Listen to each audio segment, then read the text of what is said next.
these 3 volumes that I edited, written by Doctors Kostenberger and Schreiner and myself, And they cover the are whole modeled New after Testament, right?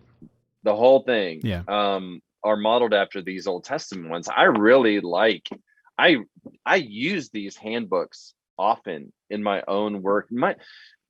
Perhaps not as much in my writing, but it's just personally, let's say that I'm in Ezekiel 7 or whatever.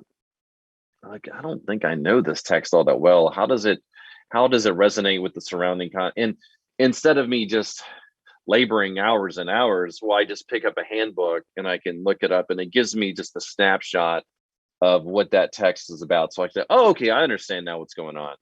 I really like that idea. I think with commentaries, with verse by verse commentaries, I think pastors, and I know I'm frustrated, it's hard to figure out it's like, wait a minute, what's happening here? What all these competing interpretations, all this language and culture. I mean, it can be very overwhelming for your average reader and even scholar and pastor. So I really like the idea of, what is the text saying? Just tell me straight up, what's the main point here? How is this functioning? All the major pieces. Tell me what's going on. And so that's what this set does. So I contacted Baker several years ago, can't remember when, and I said, hey, have you guys ever thought about doing a New Testament counterpart to this? I wasn't asking if I could edit. I was just interested in.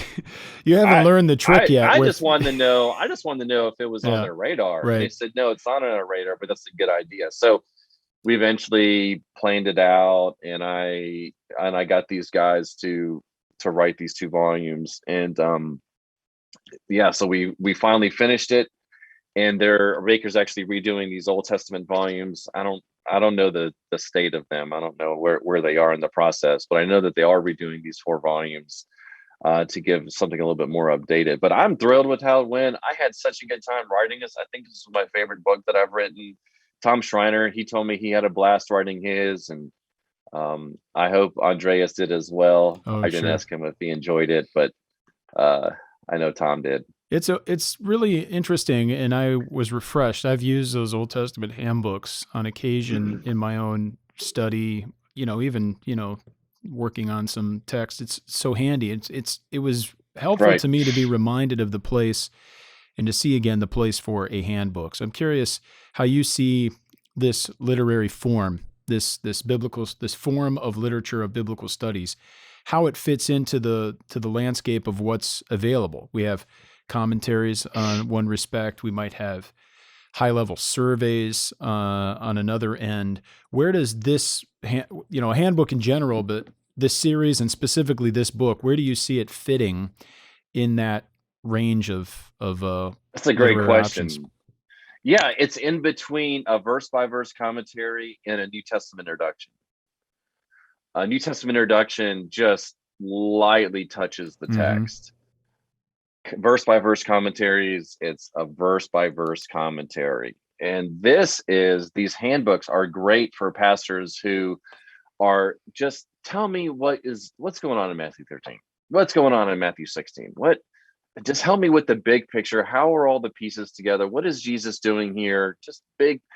It is surprising how commentators struggle with those bigger thoughts, because in some sense, and this is going to sound weird, but in some sense, it's easier to write books on minutia Yeah, for sure. than it is to write books on bigger ideas or larger text, because you have to figure out the big picture and how the text is functioning as a unit. That's a harder thing to do than just looking word by word.